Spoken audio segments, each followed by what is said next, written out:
Welcome back, viewers. Zaid sir, please do continue.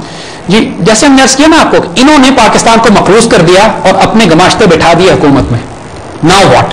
अब अगला step क्या है? देखिए, पाकिस्तान डॉलर नहीं छापता, ठीक है ना, हालांकि ये रद्दी कागज छाप रहे हैं. टेक्निकली उसमें ये जो काम कर रहे हैं ये बिल्कुल नाजायज, इलीगल है. अगर हम भी डॉलर छापें तो कोई फर्क नहीं पड़ता इससे, क्योंकि इनके पास भी कोई बैकिंग नहीं है किसी चीज की. लेकिन सिस्टम जो उन्होंने बनाया है, हम डॉलर नहीं छापते. ये पाकिस्तान से कहते हैं कि चूंकि हमने आपको डॉलर्स में कर्ज दिया है, लिहाजा हम डॉलर में सूद लेंगे आपसे, लिहाजा हम डॉलर कैसे कमाएं.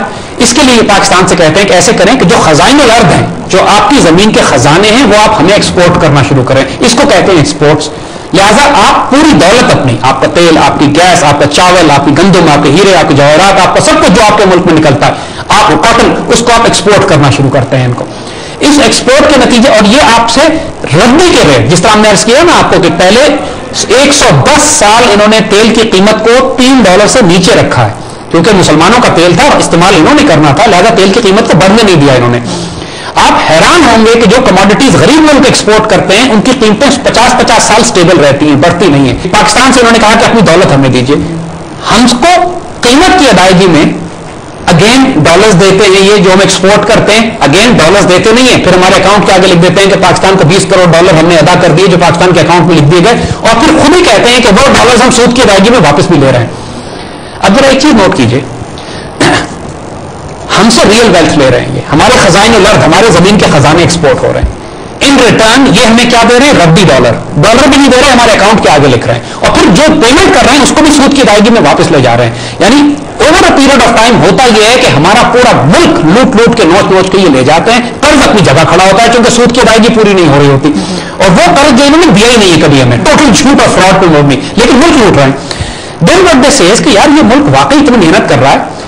मिसाल के तौर पे मिसाल हम आपको देते हैं कि अगर 10 रुपए का डॉलर था, यानी तो हमारा एक मजदूर जो एक दिहाड़ी जिसकी एक दिन की तनख्वाह 10 रुपए है, वो मेहनत करता है, 10 रुपए कमाता है और $1 खरीदता है, और $1 खरीद के वो इस काबिल होता है कि $1 खरीदे.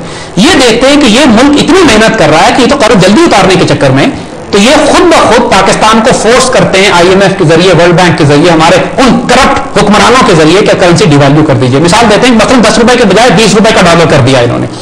इसका मतलब यह है कि वो मजदूर जो पहले एक दिन काम करके डॉलर कमाता था, अब वो 2 दिन काम करके डॉलर कमाएगा. यानी पूरा मुल्क जो कर्जा मुल्क में 5 साल में उतारना था सो कॉल्ड, अब 10 साल में उतारेगा. यानी ये एक ऐसी दौड़ है जो कभी खत्म हो ही नहीं सकती. जब मुल्क करीब पहुंचता है कर्जा उतारने के, ये करेंसी डिवैल्यू करवा देते हैं उसकी, या उस मुल्क में फसाद बर्पा करवा देते हैं, या उस मुल्क में जंगें बर्पा करवा देते हैं, या सिविल वॉर करा देते हैं, या हुकूमत को तख्ता उलट देते हैं. यानी जब क्राइसिस रहता है उस मुल्क में, जिस तरह आज भी हमारी सड़कों पे देखिए, मैं आपको वाज़ेह कह रहा हूं कि जो तमाम क्राइसिस आपको सड़कों पे हमारी आज नजर आ रहा है, पाकिस्तान का पॉलिटिकल क्राइसिस, उसमें बहुत बड़ा मेजर रोल CIA का है. दुनिया की सबसे बड़ी दहशतगर्द तंजीम CIA, जो हुकूमतों के तख्ते उलटती है, बादशाहों को, हुक्मरानों को कत्ल कराती है. और एक बात हमारी कौम को मालूम नहीं है, लोगों को तकलीफ होगी, लेकिन हम आपको बताएं कि डेमोक्रेसी का जो सबसे बड़ा फसाद हमारे मुल्क में मुसल्लत किया जाता है, ये CIA और ज़ायनिस्ट इंस्पायर्ड एजेंडा है.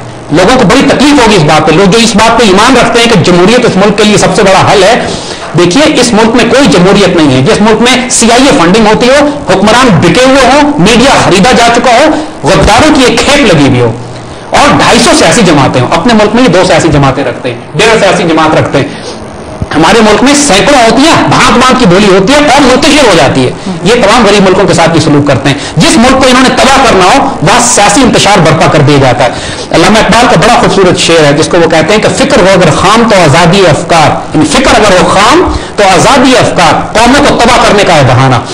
यानी कौमों को जब तबाह करना हो तो बेवकूफ लोगों को आजादी इजहार दे दो, उनको बोलने दो जो मर्जी बोलते हैं. हमारे मीडिया को उठा के देख लीजिए, इल्ला माशाल्लाह एब्सोल्यूट कंफ्यूजन है. हमारे सियासतदानों को देख लीजिए, एब्सोल्यूट कंफ्यूजन है. कुछ अहमक हैं, कुछ बिके हुए हैं, और जो सिंसियर भी है वो अहमक है. हमने अर्ज किया ना, bullet of the bank account वाला ऑप्शन जो है वो बड़ा ओपन है. हम इसलिए सख्त बात कर रहे हैं कि अब पूरी कौम should know this.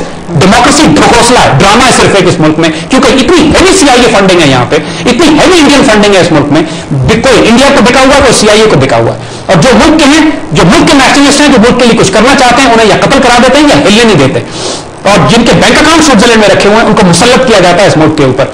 This is how the system works. फिर ये होता है कि जब मुल्क قرضے ادا کرنے سے بڑھ جاتا ہے. جب حال یہ پہنچ جاتا ہے کہ کرنسی کو ڈیویلیو کر کے ملک میں تشدد اور فسادات برپا کرنے کے بعد جب اسٹیج یہ آ جاتی ہے کہ ملک کی کمر ٹوٹ جاتی ہے, قرضے آپ نہیں ادا کر سکتے, ملک کی ساری دولت ایکسپورٹ ہو جاتی ہے, خزائن الارض یہ لے جاتے ہیں, اس کے بعد یہ آتے اور کہتے ہیں کہ چونکہ آپ ہمارے قرضے نہیں ادا کر سکتے لہذا آپ ایسے کیجئے کہ جو آپ کی ویلتھ پروڈیوسنگ مشینز ہیں, آپ کے وہ انسٹرومنٹس ہیں جس سے آپ دولت پیدا کرتے ہیں, آپ کے تیل کے کنویں ہیں, آپ کے خزانے ہیں, آپ کا سونا اور گولڈ ریزروز ہیں, آپ کے کاپر ریزروز ہیں, آپ کے کوئلے کے ریزروز ہیں, آپ کے ملک کے اندر جو گندم اگتی ہے, آپ کے ملک کے اندر جو ہیرے جواہرات ہیں, آپ ایسے کیجئے ان کو پرائیویٹائز کر دیجئے. پرائیویٹائز کا مطلب ہے کہ ہم خرید لیتے ہیں, آ کے ہمارے ایسٹس ہمارے ایجنٹس آ کے خرید لیں گے اور جو اصل قیمت ہے اس کی 1/4 1/3 بلکہ 1/10 حصے پہ بھی ہم آپ کو یعنی لٹری ردی کے مول ہم وہ چیزیں آپ سے خریدیں گے. اس کو کہتے ہیں پرائیویٹائز. اس کو کہتے ہیں کہ ہم آپ کو وہ پیسے دیں گے اور آپ اس پیسے سے ہمارا سود اٹھائیے.